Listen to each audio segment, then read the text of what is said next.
Recently, the Portland Public Library reopened its doors after an extensive renovation bringing the library into the 21st century. Joining us on the tour is Stephen Pagoni, Executive Director of the library, and two of his staff, Mary Pavarata and Justin Hinke. The first phase of the renovation of the main library had four basic goals. The first was to deal with some of the HVAC issues or infrastructure issues, so heating, ventilation, air conditioning, the elevators, the hydraulics, the controls, etc. None of these, of course, are very visible to people. They're not very sexy, but they're very important and necessary to do. Second item that we really took a great deal of concern about and put a lot of work into was engaging the library on Monument Square. The third element that was very important to us was to take into account our role as a popular library.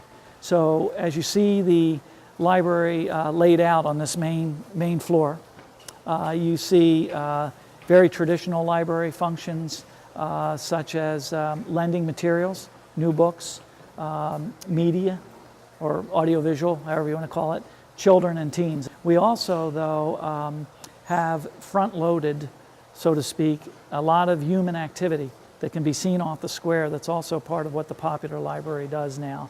The fourth element that was very important for us to address was the library as a cultural center. So you see downstairs on the lower level here a brand new meeting room, Rhines Auditorium, which now goes up to 300 seats, up from 180. Our gallery has been completely reconceived, so it's a first-rate public art space, and 5 meeting rooms that circle the Rhines Auditorium, as well as additional galleries that go back to those rooms. I want to introduce you to two of my colleagues, Mary Pavarata, who's the head of our youth services area and focuses on children's services, and Justin Hinke, who we've just brought on board to manage our new teen area. And both of those are very, very important aspects of our popular library presence on the first floor of the renovated building. This is the programming area and the picture book area in the new renovated children's room. We're up from the basement, which is a wonderful improvement. We have light, we have windows, and a lot of space for us to do our programming. So our programming is done here while you see a rocking chair, and we have these wonderful fat boys, as they're called, which are very comfortable to sit on and read, or we use them for our story hours as well. This area here is where we have our computers for the children. We're here with Justin Henke, who is in charge, he thinks, of the brand new teen library. This is the entrance to the teen library at the Portland Public Library.